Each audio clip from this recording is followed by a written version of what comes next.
사도행전 21장 7절부터 14절 말씀 교독하겠습니다. 두로를 떠나 항해를 다 마치고 둘레마이에 이르러 형제들에게 안부를 묻고 그들과 함께 하루를 있다가 이튿날 떠나 가이사랴에 이르러 일곱 집사 중 하나인 전도자 빌립의 집에 들어가서 머무르니라. 그에게 딸 넷이 있으니 처녀로 예언하는 자라. 여러 날 머물러 있더니 아가보라 하는 한 선지자가 유대로부터 내려와 우리에게 와서 바울의 띠를 가져다가 자기 수족을 잡아매고 말하기를 성령이 말씀하시되 예루살렘에서 유대인들이 이같이 이 띠 임자를 결박하여 이방인의 손에 넘겨 주리라 하거늘 우리가 그 말을 듣고 그곳 사람들과 더불어 바울에게 예루살렘으로 올라가지 말라 고나니 바울이 대답하되 여러분이 어찌하여 울어 내 마음을 상하게 하느냐 나는 주 예수의 이름을 위하여 결박 당할 뿐 아니라 예루살렘에서 죽을 것도 각오하였노라 하니 그가 고난을 받지 아니하므로 우리가 주의 뜻대로 이루어지이다 하고 그쳤노라. 아멘. 오늘 말씀을 가지고 은혜의 복음에 순종하는 자라는 제목으로 말씀 좀 같이 나누겠습니다. 이제 성탄절이 한 주 앞으로 다가왔습니다. 성탄절은 이 땅에 임한 하나님의 은혜를 함께 고백하고 감사하며 찬양하는 시간입니다. 하나님의 은혜를 깨닫는다는 것이 얼마나 복되고 귀한지 모르겠습니다. 2000년 전 유대 땅에 하나님의 은혜가 임하였음에도 불구하고 그 은혜를 알아차린 사람들이 얼마 없었지요. 하나님의 말씀을 깊이 연구하고 가르치던 이들조차 지식으로는 너무나 잘 알고 있었음에도 불구하고 경배와 찬양의 삶과는 너무나도 동떨어진 모습을 그 당시에 보였습니다. 그날의 모습이 오늘 우리의 모습이지 않기를 바랍니다. 우리에게 찾아온 우리에게 임한 하나님의 은혜를 깨닫고 고백하며 그리고 감사하고 찬양하는 참으로 복된 믿음의 성도님들 다 되시기를 주의 이름으로 먼저 간절히 축원드립니다. 지난 시간에 이어 오늘도 초대교회 초대 집사 중 한 명이었던 빌립 집사님 가정에 대해서 말씀을 조금 더 살펴보겠습니다. 성경에 기록된 각 문장과 단어에는 절대적인 의미가 내포되어 있다라고 그렇게 말씀을 종종 드렸습니다. 무의미한 문장이나 단어라면 하나님의 절대적인 말씀이 될 수가 없습니다. 그런 의미에서 오늘 본문에 등장하고 있는 빌립의 네 딸들에 대한 언급은 그냥 아무 의미 없이 기록된 말씀은 아닐 것입니다. 9절의 말씀을 다시 한번 보겠습니다. 그에게 딸 넷이 있으니 처녀로 예언하는 자라라고 말씀합니다. 우리는 사도 베드로나 또 사도 요한에게 몇 명의 자식이 있었는지 모릅니다. 그러나 오늘 본문은 이례적으로 빌립에게 4명의 딸들이 있었음을 밝혀주고 있습니다. 우리말로 단수형, 처녀라고 번역된 헬라어가 원문에 보면 단수형이 아니라 복수형으로 기록이 되어 있습니다. 빌립의 딸 4명이 모두가 다 예언의 은사를 지닌 결혼하지 않은 처녀들이었다라는 것을 반증하고 있는 것입니다.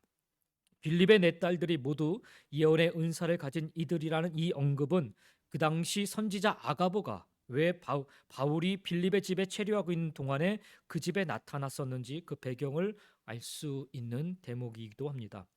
클라디우스 왕제 그 아래에 일어날 대흉년을 정확하게 예언하였던 선지자 아가보가 빌립의 집을 갑작스럽게 방문하였던 것은 단순히 그가 바울이 거기에 찾아와 머물렀기 때문에 바울을 만나러 온 것이 아니었습니다.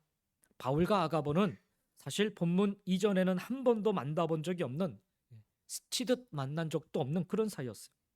따라서 예언의 은사를 지니고 있었던 선지자 아가볼은 역시 예언의 은사를 지닌 빌립의 4딸들과 평소에 친분을 맺고 있었기 때문에 오늘 이 시간에 이렇게 빌립의 집을 찾아왔다라고 우리가 짐작할 수가 있습니다. 그날도 아가볼은 가이사랴를 방문한 길에 빌립의 4딸들을 만나러 왔다가 그 집에 머물고 있는 바울을 우연히 만나게 된 것입니다.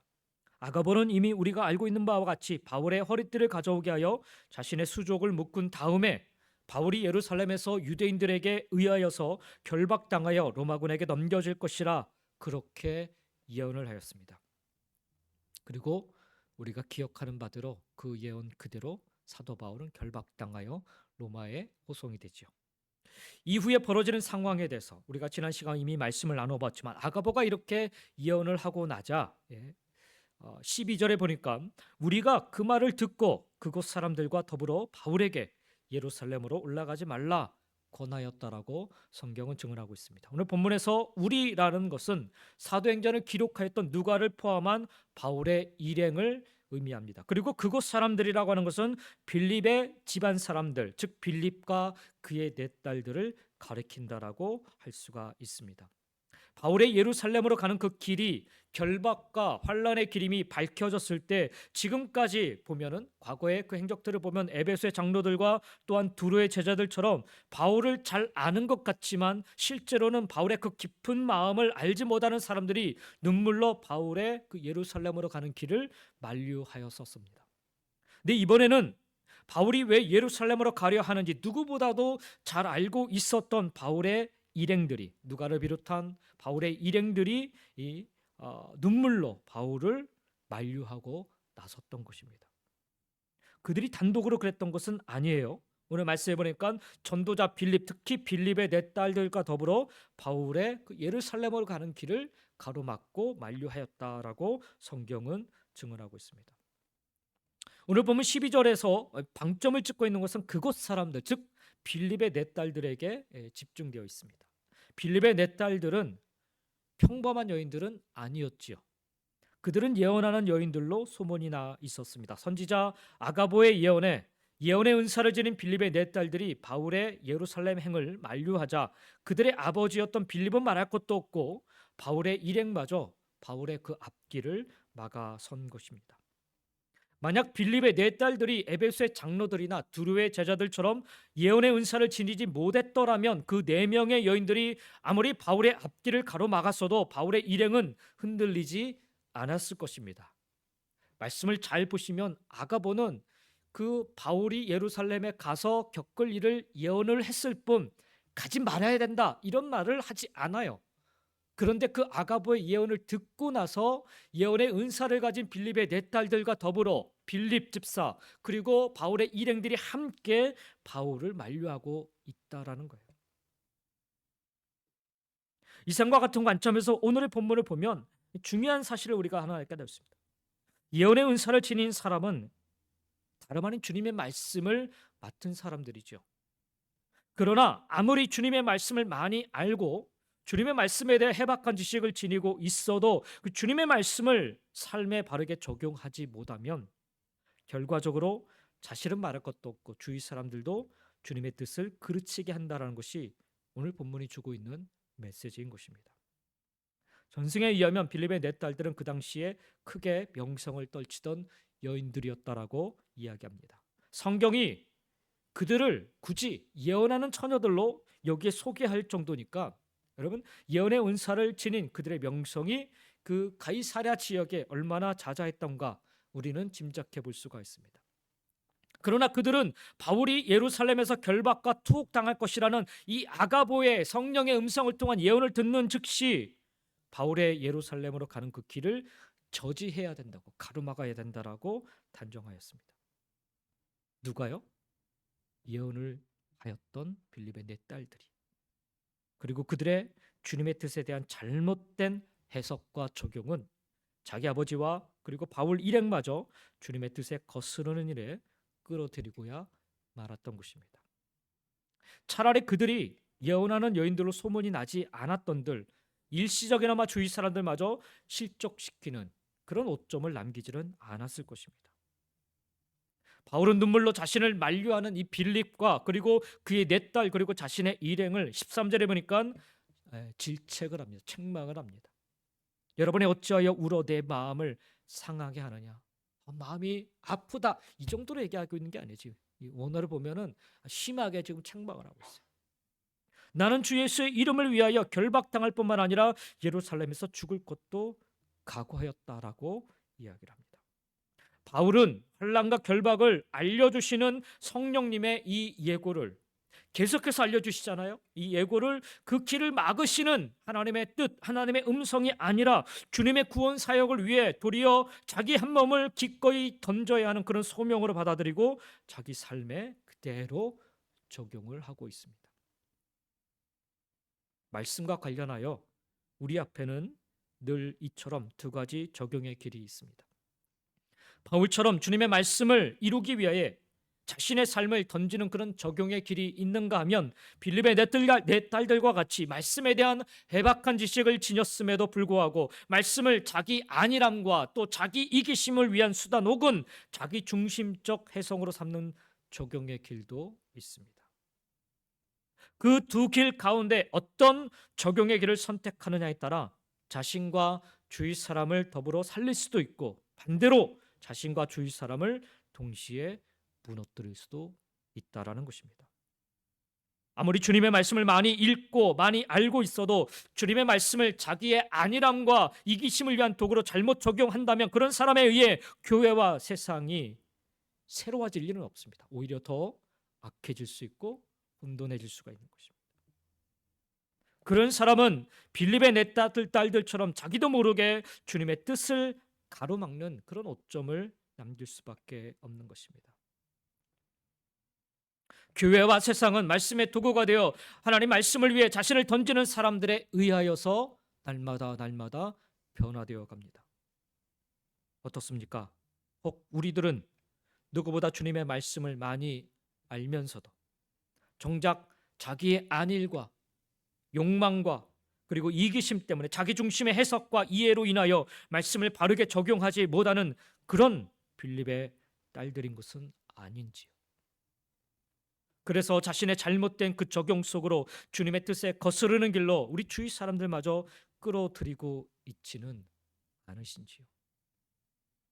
우리들은 빌립의 네 딸들에게 가세하여 바울의 앞길을 가로막았던 바울 일행처럼 주님의 말씀보다 사람의 말과 세상의 흐름에 더 민감한 것은 아닌지요. 오늘 말씀을 통하여 우리 스스로를 말씀의 거울 앞에 비춰보는 그런 성찰의 기회로 삼을 수 있기를 원합니다. 그리고 바울처럼 이왕이면 말씀을 바르게 적용하고 실천할 수 있는 그런 말씀에 참된 증인들로 살아갈 수 있기를 주의 이름으로 간절히 축원드립니다.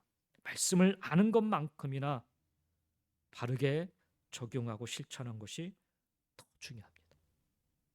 여호와 하나님의 말씀의 능력은 바른 적용과 실천을 통해 이 땅에 드러나는 것입니다. 바른 적용과 실천이 배제된 사람에게 성경은 전능하신 하나님의 말씀이 아니라 단순한 인쇄물에 지나지 않습니다. 빌립의 이 네 딸들의 모습 속에서 나의 실체를 확인해 보시면서 생명의 말씀이고 능력의 말씀인 주님의 말씀을 단지 나의 지적인 기쁨을 나의 지적인 그 기쁨의 대상으로 삼아온 그런 어리석음에서 벗어나서 우리도 바울처럼 주님의 말씀을 바르게 적용하고 실천하는 그런 말씀의 온전한 증인들이 다 되시기를 예수님의 이름으로 간절히 축원드립니다.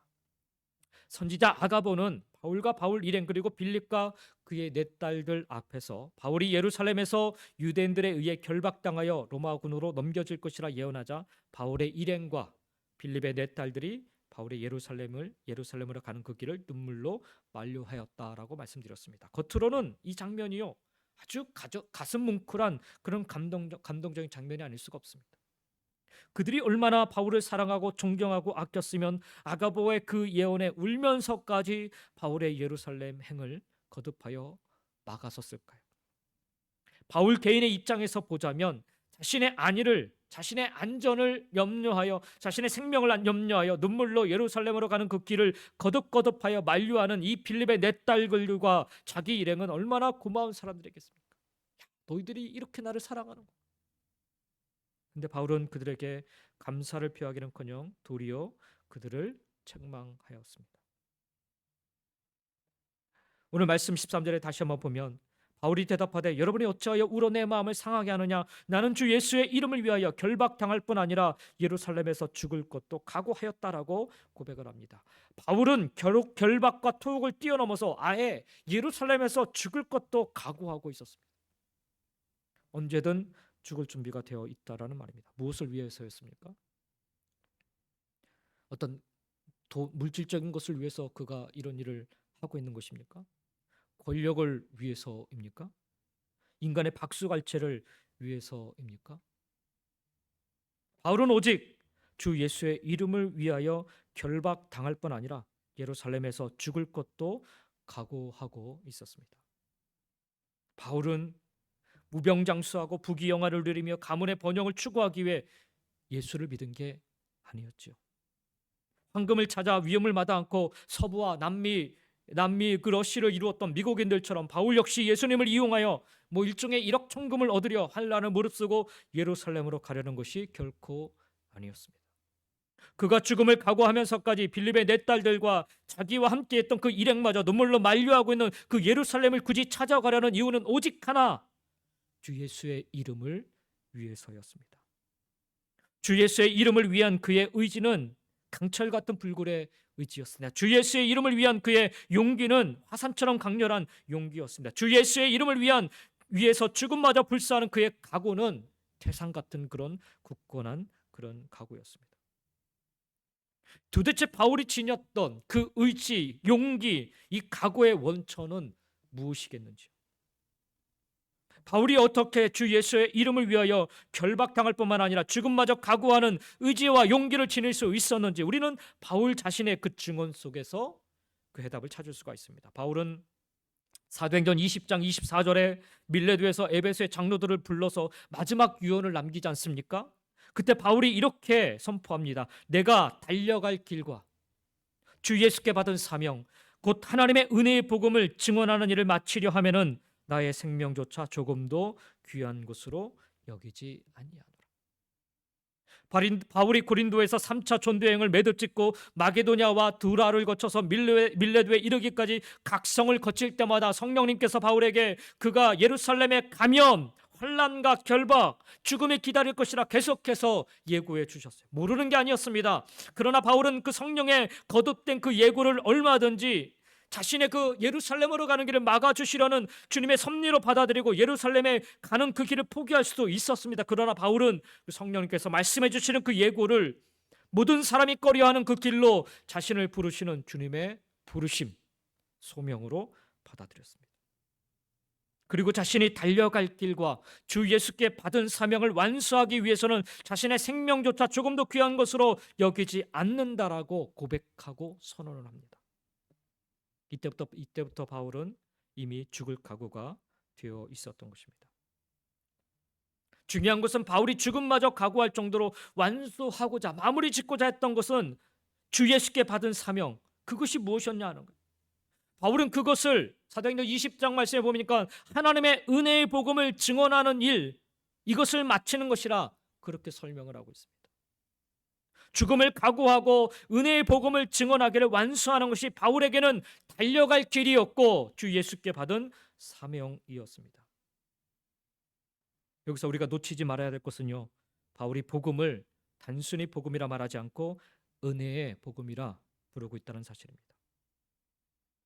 바울의 높은 학구열이나 아주 깊은 탐구력이 복음을 발굴해내는 것이 아니었습니다. 만약 그랬다면 바울에게 복음은 그 복음을 직접 발굴한 바울의 어떤 하나의 도구밖에는 되지 않았을 것입니다. 바울에게 복음은 은혜의 복음이었습니다. 세상의 지식의 복음이 아니었습니다. 바울이 복음을 알기도 전에 복음을 상상하는 것조차 불가능했을 때 바울에게 십자가의 은혜로 복음이 먼저 주어졌습니다. 로마서 5장 8절 통해 바울의 고백을 빌리자면 바울이 아직 죄인 되었을 때 예수 그리스도께서 바울을 위하여 죽으심으로 하나님께서 바울에 대한 하나님 당신의 사랑을 확증해 주셨던 것입니다. 바울이 거룩한 의인이어서 주님께서 바울을 위해 십자가의 제물이 되신 것이 아니었습니다. 바울이 더러운 죄인이었을 때 그에게 죽음 이후에는 영원히 살 소망이 전무했을 때 주님께서는 그 더러운 죄와 사망의 노예인 바울을 영원히 살려주시기 위해 십자가의 제물로 돌아가시는 은혜의 복음을 이루셨던 것입니다. 그 사실을 알지 못했을 때 주님의 교회를 짓밟았던 바울을 주님께서는 다메섹 도상에서 정확하게 찝어내시고 그에게 복음을 깨닫는 은혜까지 베풀어 주셨습니다. 그래서 바울에게 복음은 그냥 복음이 아니라 항상 은혜의 복음이었습니다. 받을 수 없는 자가 받은 은혜의 복음이었습니다. 누릴 수 없는 자가 누리는 은혜의 복음이었습니다. 그 은혜의 복음, 그 복음의 은혜, 그 복음을 베풀어 주신 주님의 십자가의 은혜를 생각할 때마다 바울은 은혜의 주님께 자기 자신을 드리지 않을 수가 없었습니다. 은혜의 주님께 자기 자신을 드릴수록 주님의 은혜가 더욱 넘침을 그는 경험하였기 때문입니다. 그래서 바울은 주 예수의 이름을 위하여 결박당할 뿐 아니라 예루살렘에서 죽을 것도 각오할 수 있었습니다. 눈물로 자신의 앞길을 가로막고 있는 빌립의 네 딸들과 자기와 함께 했던 그 일행의 만류를 뿌리치고 죽음마저 불사하고 예루살렘으로 향하여 가는 그 바울의 강철 같던 그 불굴의 의지, 강렬한 용기, 태산처럼 굳건한 그 각오의 원천은 다름 아닌 모두 예수 그리스도의 은혜의 복음 때문이었습니다. 바울의 그 중요한 유언의 내용을 전해주고 있는 사도행전 20장 24절에 우리말로 번역된 이 한글 번역은 사실 헬라 원문의 뜻을 100% 반영하지 못하고 있습니다. 원문에 보면 사도 바울의 마지막 그 유언이죠. 이 20장 24절의 원문에 보면 20장 24절 말씀 원문에 보면 정관사가 가장 많이 사용된 구절에 해당이 됩니다. 여기 이 한 문장 안에 정관사가 무려 7번이나 기록이 되었습니다. 제가 그 정관사를 다 넣어서 다시 한번 봉독해 드리겠습니다. 내가 달려갈 그 길과 그 주 예수께 받은 그 사명을 곧 그 하나님의 그 은혜의 그 복음을 증언하는 일을 마치려 하면은 나의 그 생명조차 조금도 귀한 것으로 여기지 아니하노라. 할 말이 없어서 이렇게 지금 정관사를 7번이나 넣어가면서 이렇게 이야기하고 있는 것이 아니에요. 누가가 그런 의미 없는 말을 여기에 그렇게 의미 없이 적은 게 아니라는 거예요. 바울에게 하나님은요, 그리스도 신화에 등장하는 그 어떤 신이 아니었어요. 바울을 위해 당신의 독생자 예수 그리스도를 내어주신 여호와, 바로 그 약속의 하나님, 그 전능하신 바로 그 하나님이셨습니다. 그래서 그 하나님을 고백하고, 바울에게 은혜는 아무 데서나 얻을 수 있는 싸구려 은혜가 아니었습니다. 바울이 아직 죄인 되었을 때 예수 그리스도께서 바울의 죄값을 대신 치르시기 위해 십자가의 제물로 돌아가신 바로 그 은혜였던 것입니다.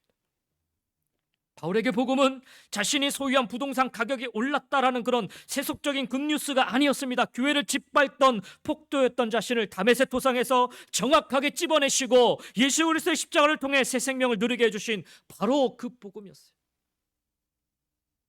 나를 위한 복음.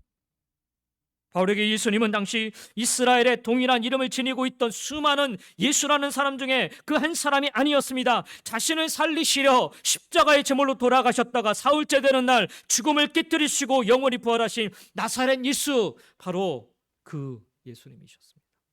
바울의 사명은 세상의 것들을 얻고 누리기 위한 세상의 사명이 아니었습니다. 바울이 주님으로부터 부여받은 사명은 죄와 사망의 올무 속에서 죽어가는 사람들에게 하나님의 은혜의 복음을 전하게 하는 바로 그 사명이었어요. 이미 인생 말년에 접어든 바울이 앞으로 달려가야 할 그 길은 이 세상 노인들이 이야기하는 자기 아니함을 구하는 그런 길이 아니었습니다. 은혜의 복음을 증언하는 그 사명을 완수해야 할 바로 그 길이었습니다. 바울은 그 길을 완주하기 위해서라면 자신의 생명조차 조금도 귀한 것으로 여기지 않았습니다.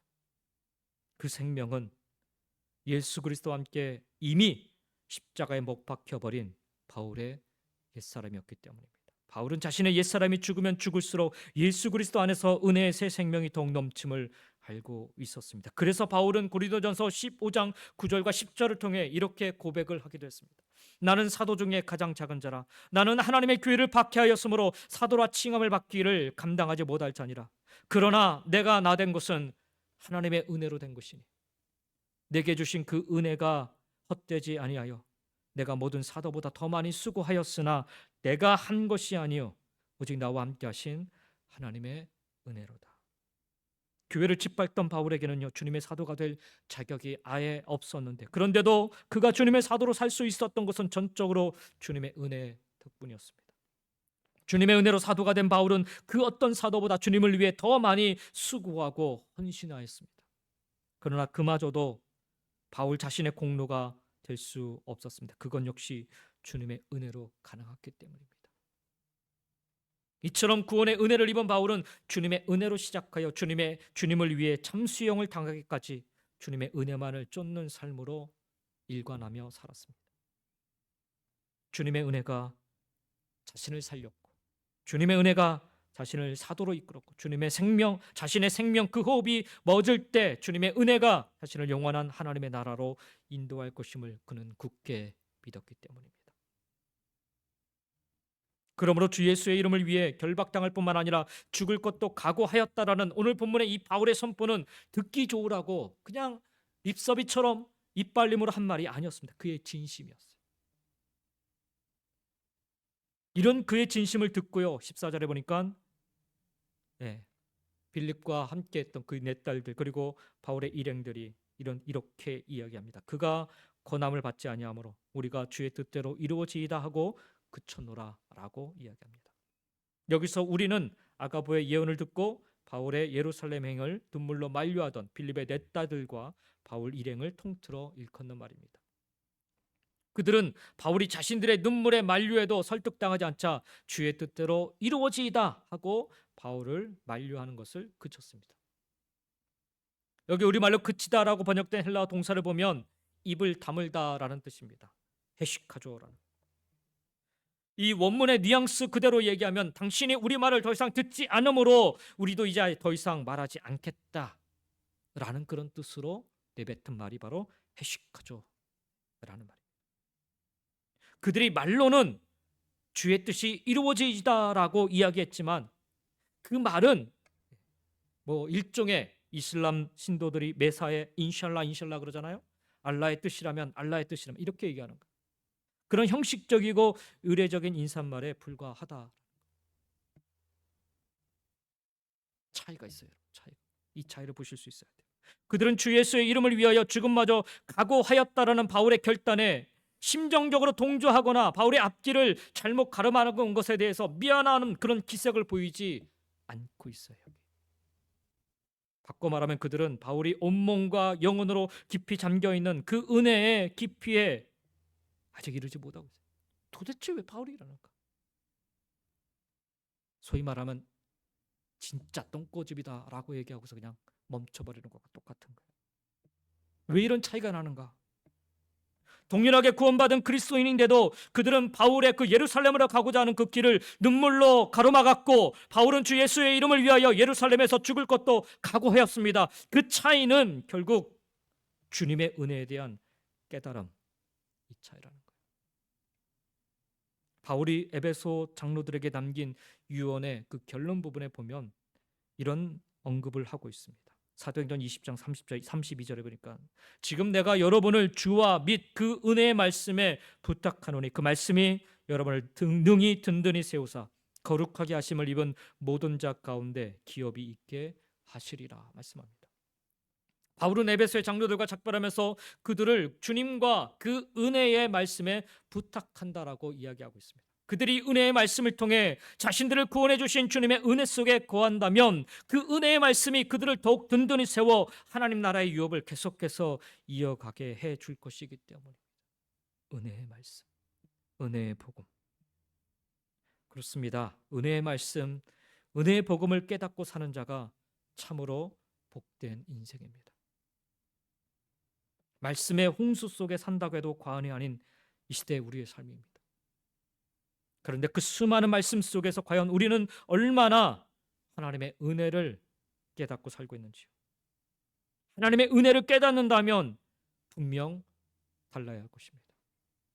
2000년 전에 예수님께서 이 땅에 오실 때, 이 땅에 태어나심에 대한 선포가 하늘로부터 울려 퍼졌을 때, 하나님의 은혜를 깨닫지 못한 자들은 그게 도대체 어디야? 그냥 말씀을 뒤덕뒤덕거리면서 베들레헴의 한 곳이구나, 이 정도로만 반응하고 말았어요. 그러나 하나님의 은혜를 깨달은 자는 들판에서 양을 치던 그 목자들이라 할지라도 하나님의 은혜를 깨달은 자는 그 자기의 모든 것을 내려놓고 달려가서 엎드려 경배하고 찬양했다는 사실이에요. 하나님의 은혜를 깨닫는다면 분명 달라야 할 것입니다. 주님의 뜻을 분별할 수 있어야 되고 주님의 뜻을 거스르지 않아야 하고요. 어떤 환난과 고난 앞에서도 물러서지 않고 죽음마저도 각오하고 나아갈 수 있어야 됩니다. 그 모습이 은혜를 받은 자의 모습이고 은혜를 깨달은 자의 모습이며 은혜를 고백하는 자의 모습입니다. 여러분, 우리가 아는 것처럼 예수님의 어머니 마리아가 은혜를 받은 자라고 성경은 기록하고 있지요.